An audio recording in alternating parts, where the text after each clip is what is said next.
잘 아는 빌리그레함 전도대원 중에 단 피아트라는 사람이 있었습니다. 오늘날 한 부자를 이 전도대원 속에서 만났습니다. 그 부자는 그리스도인이 아니었습니다. 피아트는 부자의 사무실을 찾아가서 그와 그리스도에 관한 이야기를 나누기로 했습니다. 그런데 부자가 중요한 오늘 비즈니스 때문에 다음으로 대화를 하자고 미루었습니다. 저도 그리스도에 관한 이야기를 나누고 싶지만 지금은 아닙니다. 100만 불짜리 사업을 결정해야 하기 때문에 그러기 위해서 두 사람이 나를 지금 기다리고 있습니다. 그런지 지금은 시간이 없고 오늘 밤에 만나서 이야기를 합시다.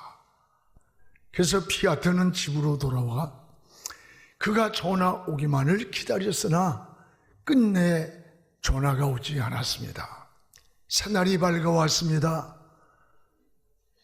피아트는 조간신문에서 바로 전날 밤에 만나자고 약속했던 그 부자가 지난밤 9시 30분에 병원에서 죽었다고 하는 기사를 보았습니다. 부자가 100만 불짜리 계약으로 인해서 저녁 시간으로 미루었던 그 시간은 끝내 그에게 영원히 돌아오지 않았습니다. 많은 사람들이 다음에는 기회가 있을 것이다 생각합니다. 기회가 나를 기다려줄 것이라고도 생각합니다. 그러나 기회는 지금입니다. 후회와 기회는 전혀 다릅니다. 인생은 후회해서 되는 게 아닙니다. 후회가 아닌 기회를 놓치지 않는 것, 이게 바로 지혜입니다. 영혼을 구원하는 일도 마찬가지입니다. 내일로 미루지 말고 복음을 전하시기 바랍니다. 전도는 하기도 하지만 되어지기도 합니다. 영혼을 위해서 기도하면서 나갈 때에 구원받을 영혼을 생각지 않게 만나기도 하고 또 하나님이 붙여주시는 것을 경험할 때가 있습니다. 오늘 본문에 이 중풍병자의 사건이 나옵니다. 이 사람을 믿고 온 주변 사람들이 예수님 앞으로 데려가려는 그 믿음과 헌신을 통해서 고침받는 이 사건을 보면서 이들이 바로 우리의 사역이라는 것을 깨닫게 됩니다. 더 이상의 소망도 없고 혼자 일어설 수 있는 힘도 능력도 없는 이 중풍병자가 낫기까지의 과정을 한번 보세요. 주변의 환경을 보십시오. 그리고 여러분, 믿음의 주변에 사람들이 있었고 그들의 헌신과 희생이 있었고 그리고 신앙의 본질인 믿음을 통해서 이 하나님의 역사가 일어났던 이 사건을 통해 여러분 하나님의 은혜를 고백하는 그런 시간 되기를 축복합니다. 무엇보다 오늘 이 중풍병자 곁에 있는 믿음의 사람들이 있었다고 하는 겁니다. 오늘 3절을 우리 같이 읽어보겠습니다. 사람들이 한 중풍병자를 네 사람이 메워가지고 예수께로 올세. 한 중풍병자를 네 사람에게 메워가지고 왔다는 거예요. 중풍병을 앓고 있는 사람의 특징이 뭡니까? 하나는 주님께 스스로 올 수 없는 사람입니다. 누군가의 도움이 필요한 사람입니다. 바로 이 사람 주위에 믿음의 좋은 사람들이 있었음을 볼 수가 있습니다. 이들은 예수님께로 가면 고침받을 수 있다고 하는 확신을 가진 믿음의 사람들이었습니다. 그래서 이들은 중풍병자를 메고 예수님께로 왔습니다. 여러분, 우리 주변에는 자기 스스로 올 수 없는, 오늘 꼭 이 중풍병자와 같은 이런 사람들이 우리 가정 안에도 있고 우리의 이웃에도 있고 내가 모이는 모임 공동체에도 있고 직장에도 있고 학교도 있고 사업 안에도 있습니다. 그것이 육체적 질병만이 아닙니다. 정신적으로도 영적으로도 스스로 일어서지 못하는 사람, 스스로 하나님께로 나올 수 없는 사람들이 굉장히 많습니다. 그렇다면 저와 여러분의 사명이 뭡니까? 스스로 올 수 없는, 일어설 수 없는 이들을 주님께로 메고 오는 이 믿음의 사람들, 이 사람들의 역할이 우리의 사명이요 우리의 역할임을 깨달아야 됩니다. 오늘 이 중풍병자를 메고 주님께 온 4명은 성경에는 가족인지 친구인지 친척인지 말씀하지 않습니다. 그러나 분명한 한 가지는 이들이 믿음의 사람이었다는 사실입니다. 그래서 주님 앞에만 가면 고칠 수 있다라고 하는 믿음입니다. 그래서 오늘 4절에 보면 이들은 주님 앞으로 왔는데 너무 많은 사람들이 밀려 있었어요. 들어갈 수가 없으니까 그들은 주님 앞에만 가면 해결할 수 있다는 이 믿음 때문에 지붕을 뚫고 주님 앞에 그 중풍병자를 달아내렸습니다. 5절에는 주님은 이들을 보시고 이들의 믿음을 보시고 뭘 보시고? 믿음을 보시고 고쳐주셨습니다. 주님 앞으로 메고 온 이 4사람이 바로 저와 여러분이 되기를 축복합니다. 오늘 문제를 만나거나 주변에 문제가 있을 때 그 문제를 여러분이 해결할 것이라는 그런 생각을 하지 마십시오. 오늘 여러분, 주님이 해결하신다고 하는 걸 믿어야 돼요. 그래서 주님 앞에 데려오는 것이 저와 여러분이 해야 할 역할입니다. 성경에는 주님이 하시는 역할과 저와 여러분이 하는 역할이 달라요. 주님은 어느 날 죽은 나사로의 무덤가를 찾아갔습니다. 죽은 지 3일이나 되었어요. 그런데 돌문을 열라는 거예요. 여러분, 죽은 자를 살리시는 분이 왜 돌문을 열라고 그랬을까? 그까지가 한번 바람만 후 불어도 죽은 자를 살리는데 돌문이 안 열리겠어요? 여기에 돌문을 열라는 이 말씀 속에 진리가 있습니다. 주님의 말씀을 믿고 오늘 돌문은 우리가 여는 겁니다. 그러나 그 안에 죽어있는 나사로를 살리는 것은 이건 주님만 하실 수 있는 거예요. 우리가 할 수 있는 일이 아니에요. 여러분, 요한복음 2장에도 가나 혼인잔치에 포도주가 떨어졌습니다. 그때 하인들에게 물을 떠와라, 또 온 물을 또 부으라, 부은 물을 또 뜨라. 우리 같았으면 어땠을까요? 아니, 도대체 이 손발을 씻는 팔레스틴 지역에 가면 샌들을 신기 때문에 이 물을 왜 떠래요? 아니, 뜬 물을 왜 또 부래요? 아니, 분 물을 왜 또 뜨래요? 많은 우리의 이성적 판단과 이런 이의제기를 할 수 있는 일들입니다. 그런데 하인들의 위대한 일이 뭐냐? 주님이 시키는 대로 물을 뜨라면 뜨고 불하면 붓고 다시 또 그 순종했을 때 또 보니까 이건 물이 아니라 포도주였어요. 여러분, 물을 뜨고 붓는 것은 우리가 하지만 그 물을 포도주로 변화시킨 분은 누가 했습니까? 주님이 하신 거예요. 우리가 해야 할 역할과 주님이 해야 할 일이 다른 겁니다. 죽은 나사로를 살리는 것은 주님만 하시는 거예요. 저 물을 포도주로 변화시킨 것은 주님만이 하시는 일이에요. 우리는 주의 말씀을 믿고 순종하며 따를 때 거기에 변화가 일어났던 거예요. 오늘 문제를 만나거나 여러분 주변에 문제가 있을 때 그 문제를 여러분이 해결하는 거 아니에요? 누가 해결합니까? 주님이 해결하는 거예요. 우리의 역할은 예수님 앞으로 데리고 오는 게 우리가 하는 역할이에요. 오늘 중풍병자를 주님 앞에 메고 왔을 때 그걸 고쳐주신 분은 주님이셨어요. 그러면 중풍병자를 메고 온 이들이 누굽니까? 전도자들이에요. 바로 저와 여러분이 돼야 되는 겁니다.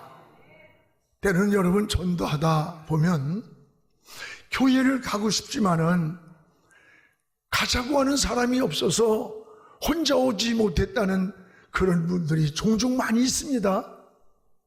우리가 전도해야 할 이유가 여기에 있습니다. 전에 일가족을 살해한 고재봉 사건을 기억할 겁니다. 그는 군에서 상관에게 굉장한 모욕을 듣고 분노해서 그 상관을 도끼를 가져가서 온 가족을 다 죽였습니다. 그런데 마침 그 상관은 이미 이사를 가고 다른 사람이 들어와 있었어요. 애매한 사람을 죽였어요.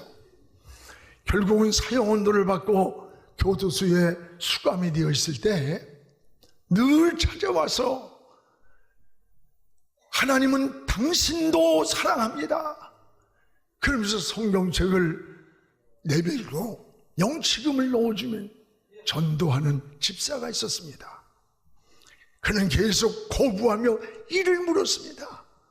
자기의 분노와 증오를 해결할 수가 없었습니다. 매일같이 찾아오면서 눈물을 흘리는 거예요. 어느 날 고재봉의 마음속에 부모 형제도 나를 찾아오지 않고 외면하는데 저 사람이 누구길래, 하나님이 누구길래 하나님은 당신도 사랑한다고 하며 눈물을 흘리면서 저렇게 애절하게 나를 찾아올까? 어느 날 그를 거부하던 성경을 달라고 했습니다. 성경을 읽기 시작했습니다. 근데 요한복음 3장 16절 하나님의 세상을 이처럼 사랑하사 독생자를 주셨으니 이를 믿는 자마다 구원을 얻는다는 이 말씀을 읽는 순간에 가슴에 비수처럼 말씀이 들어왔어요. 그는 매일같이 성경을 읽기 시작했습니다. 주님을 영접하고 세례를 받았어요. 그리고 수많은 죄수들을 교도소 안에서 전도를 하고 사형장의 이슬로 사라졌습니다. 그가 죽기 전에 한 고백입니다. 내가 어렸을 때 우리 시골 동네에도 교회가 있었는데 하나님의 사랑을 전해주는 사람이 없었습니다. 예수님 믿으라고 하는 하나님의 사랑을 일찍 전해주었다면 저는 예수 믿고 오늘 이런 사형수가 되지는 않았을 겁니다. 그렇습니다. 여러분, 우리 주변에는 혼자 스스로 오지 못하는 그런 사람들이 많이 있습니다. 성도들 중에도 문제를 가지고 혼자 힘들어하고 절망하고 좌절하는 사람이 얼마나 많아요. 우리 중에 누군가가 힘들고 고통스러워할 때 그들과 함께 해줄 수 있는 오늘 혼자 올 수 없는 이 사람을 메고 온 믿음의 좋은 친구가 필요한 거예요. 그래서 세상에 사는 동안에는 두 종류의 사람이 필요합니다. 하나는 여러분 내가 누군가 도움이 필요한 자에게 좋은 친구가 되어주는 거예요. 내가 누군가 나의 도움이 필요한 그 사람에게 믿음의 좋은 친구가 되어주는 거고, 또 하나는 여러분이 힘들고 어렵고 절망적이고 앞이 막혔을 때 나와 함께할 믿음의 친구가 있어야 되는 거예요. 여러분, 이런 관계가 돼 있습니까?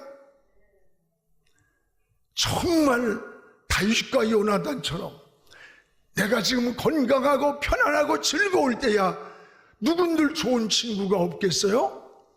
정말 병들고 실패하고 내게서 모든 것이 떠나갔을 그때에 나와 함께 할 수 있는 그런 친구가 있어요? 기억납니까? 중풍병자를 메고 예수님께로 온 이 믿음의 내 친구가 바로 저와 여러분이 되기를 주의 이름으로 축복합니다.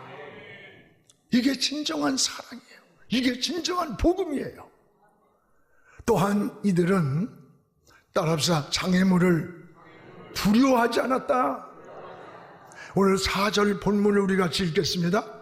무리들 때문에 예수께 데려갈 수 없으므로 그 계신 곳에 지붕을 뜯어 구멍을 내고 중풍병자가 누운 상을 달아내리니, 오늘 여러분 여기에 오늘 무리 때문에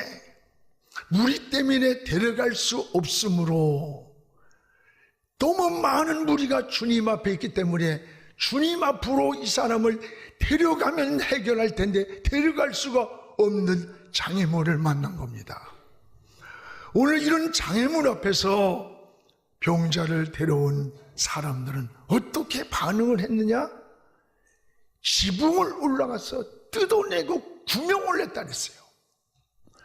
중풍병자를 메고 온 사람들은 장애물을 두려워하지 않았어요. 주님 앞에 가면 해결할 수 있다는 이 믿음의 확신 때문입니다. 그래서 그들은 올라가서 지붕을 뜯어서 구멍을 내고 달아내렸어요. 우리가 살아가는 데에는 확신이 중요한 거예요. 믿음의 확신, 구원의 확신, 기도하면 하나님 내 기도를 들어주신다는 믿음의 확신, 하나님이 나와 함께 하신다는 확신입니다. 확신이 있을 때 이런 장애물을 뛰어넘게 되고 두려워하지 않는 거예요. 세상 사는데 꼭 세상이 평탄한 길만 있는 거 절대 아닙니다. 따라봐요. 바람은 언제나 불어온다. 인생의 바람은 언제나 불어오는 거예요. 사공이 파도를 무서워하면 좋은 사공이 될 수가 없습니다. 제가 지난번에 제주도에서 이렇게 택시를 타고 공항으로 나오는데, 제주도에는 여름이 되고 그러면 태풍이 몇 번 무섭게 몰아쳐요. 한 번 8월 달에 있는데 그 컨벤션 앞에 가로수가 그냥 다 넘어지고 굉장해요. 천지개벽이 되는 것 같아. 아이고, 이런 데를 여름에 어떻게 살아요? 그랬더니 우리는 까딱도 안 해요. 그러면 하는 말이, 저렇게 태풍이 1년에 몇 번 지나가야 바닷속까지 뒤집어 엎어서 바닷물이 썩지 않는 데입니다. 살아난다는 거예요. 이스라엘 백성들이 애굽을 떠나 가나안까지 가는 그 길을 보십시오. 수많은 장애물이 그 앞에 있어요. 애굽에서 나와서 광야로 들어섰을 때 홍해를 만납니다. 여리고를 만나고 요단을 건너야 하는 이 장애물을 지나야 가나안 땅에 들어가게 되는 거예요. 우리가 살아가는 인생의 노종기도 이 광야길과 똑같은 거예요. 이럴 때 우리는 어떻게 해야 됩니까? 환경만 바라보지 말고 조건만 생각하면 이 가나안 땅을 들어갈 수가 없어요. 하나님을 바라보시기를 축복합니다. 하나님을 바라보는 거예요. 하나님을 바라볼 때 이 광야에서도 구름기둥, 불기둥이 떠올랐습니다. 홍해가 갈라져 육지처럼 건너가셨고, 여리고성을 무너뜨릴 때 망치 소리 한 번 내지 않고 무너뜨린 거예요. 여러분, 요단강을 건널 때 제사장들에게 우기철입니다. 물이 철철 흐르는데 법궤를 메고 건 들어가라는 거예요. 아이고 가다가 넘어지면 어떡해요? 법궤를 넘어뜨리면 그건 즉사입니다. 그런데 하나님 말씀을 믿고 제사장들이 앞에 서고 백성들이 줄 서고 요단강을 내디딜 때 위에서 흐르던 물이 그쳤더라 그랬습니다. 흐르는 물이 멈추게 하셨어요. 가나안 땅을 들어가게 한 거예요. 수없는 장애물 앞에서 하나님만 바라보고 믿음으로 가면 누가 책임집니까? 하나님이 책임을 지시는 거예요. 이게 바로 믿음이요 신앙의 삶임을 깨닫기를 축복합니다. 오늘 중풍뼈를 메고 주님 앞에 온 이들은 주님 앞에만 가면 고칠 수 있다는 믿음이 있었습니다. 그런데 장애물이 있었습니다. 너무 많은 사람들이 있었고 뚫고 들어갈 길이 없을 때 올라가서 지붕이라도 뚫었다는 거예요. 난 설교 준비하면서 그렇다, 지붕이 아니라 세상 벽이라도 한 마루 쳐서라도 깔아, 지붕이라도 뚫으라는 거예요. 오늘 우리도 이런 믿음이 필요한 거예요. 여러분 장애물을 만날 때 낙심합니까? 절망합니까? 포기합니까? 믿음이 있다면 지붕이라도 뚫고 문제를 주님 앞에 내려놓기를 축복합니다. 장애물을 두려워하지 않기를 바랍니다. 여기에 또 하나, 주님은 이들에 따라요 믿음을 보시고, 뭘 보시고? 믿음을 보시고 문제를 해결해 주셨어요. 오늘 본문 5절을 우리 함께 읽겠습니다. 예수께서 그들의 믿음을 보시고 중풍병자에게 이르시되 작은 자야 내 죄사함을 받았느니라. 주님이 믿음을 보시고 주님 앞에만 가면 나을 것을 믿던 그들의 믿음을 보시고, 뭘 보시고? 믿음을 보시고 지붕이라도 뚫었습니다. 지붕을 뚫고 주님 앞에 데려온 이들의 믿음을 주님을 보셨어요. 오늘 여러분, 주님은 여러분에게 무엇을 원합니까? 헌금을 원합니까? 열심만 원합니까? 충성만 요구합니까? 아닙니다. 이런 것보다 더 중요한 것은 믿음이에요. 오늘 여러분 믿음을 요구하시고 여러분 속에 믿음을 보기를 원하십니다. 믿음이 중요합니다. 열심도 믿음 있는 열심이라야 하나님의 역사가 일어나는 거예요. 충성도 믿음으로 해야 하나님의 은혜와 축복이 임하는 거예요.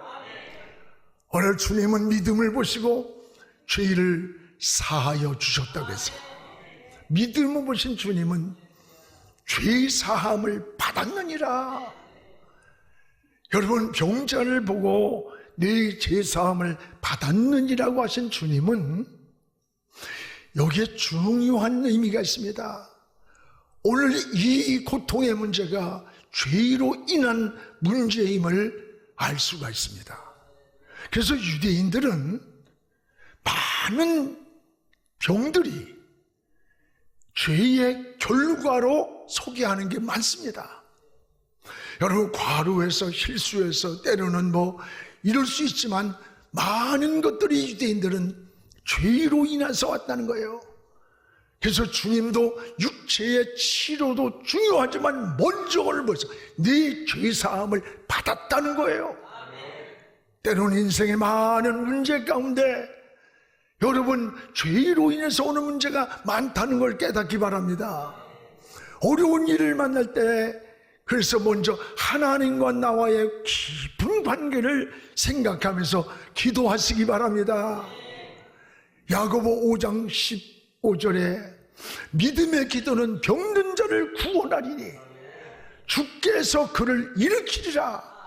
기도하면 일으켜주는데 단서가 있습니다. 혹 죄를 범했을지라도 사함을 받으리라. 혹 죄 때문에 우리 앞이 장애물이 생기고 길이 막히고 여러 가지 어려움이 있을 수가 있다는 말입니다. 때로는 죄 속에 사탄이가 꽈리를 들고 들어와서 가정의 행복을 파괴하고 영혼 속에 들어와 육체의 건강을 파괴하고 여러분의 축복을 가로막고 파괴할 때가 있다는 걸 알아야 돼요. 우리들 하나님과 막힌 문제가 있다면 먼저 그것을 풀어야 합니다. 회개하고 하나님 앞에 서야 되는 거예요. 죄를 사해 줄 때 중풍병에서 고침을 받았습니다. 오늘 11절에 그가 일어나 네 상을 가지고 집으로 가라. 12절에 그가 일어나 상을 가지고 모든 사람 앞에서 나가 집으로 가니라. 여러분, 주님이 죄 사함을 주는 그 시간에 그가 누워있던 그 상을 들고 침상을 들고 일어났습니다. 이것은 내 힘으로 혼자 일어설 수 없는 일이에요. 여러분, 내 힘으로 일어설 수 없는 일이라면 그것이 때로는 건강일 수 있고 환경일 수 있고 자녀의 문제, 삶의 문제일 수 있어요. 그러나 주께서 일으켜 주시기를 기도하시기 바랍니다. 주님이 일으켜 주시면 일어납니다. 성경은 주님은 우리의 토기장이라고 했습니다. 여러분, 토기장이가 뭐예요? 그릇을 만드는 사람이에요.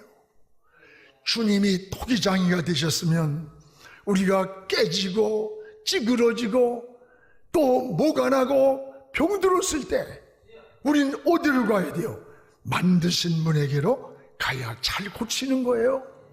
자동차가 고장났으면, 시계가 고장났으면 어디로 갑니까? 만든 곳으로 가져가야 정확히 고쳐주는 거예요.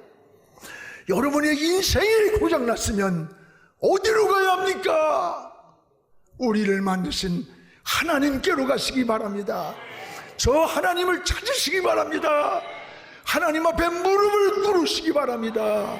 하나님을 찾을 때, 하나님을 의지할 때, 여러분, 어린아이가 엄마 떨어지면 죽는 것 같이 자지러지듯이 생명 걸고 하나님 날 살려주지 않으면, 하나님의 길을 열어주지 않으면 살 수 없노라고 하나님을 바라보고 하나님을 찾을 때 우리를 만드신 하나님이 고쳐주는 거예요. 여러분, 다시 수정해서 만들어주는 겁니다. 그런데 가장 어리석은 자녀는 문제를 혼자 고민해요. 혼자. 자기 자신이 볼 때는 굉장히 큰 문제처럼 보이지만 부모가 볼 때는요, 아무것도 아니에요. 오늘 우리의 신앙도 비슷합니다. 여러분, 신앙도 비슷해요.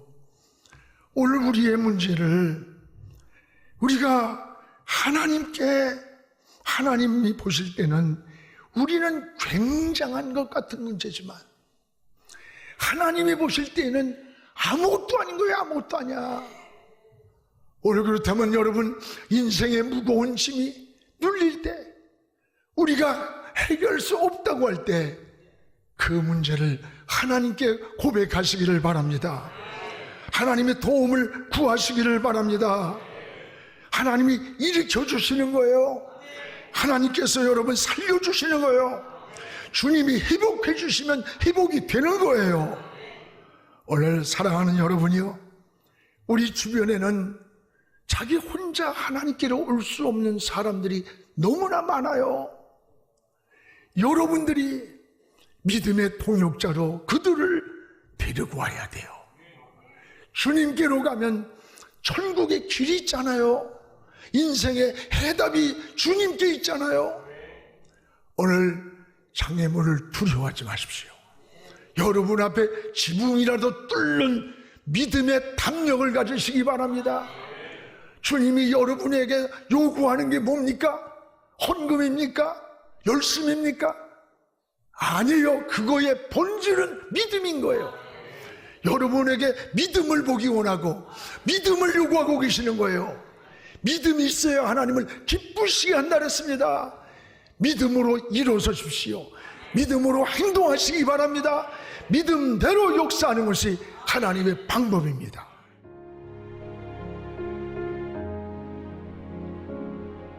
지금은 선교 헌금 시간입니다. 이 예배를 통해 삶 가운데 은혜와 회복이 충만하시길 간절히 기도합니다.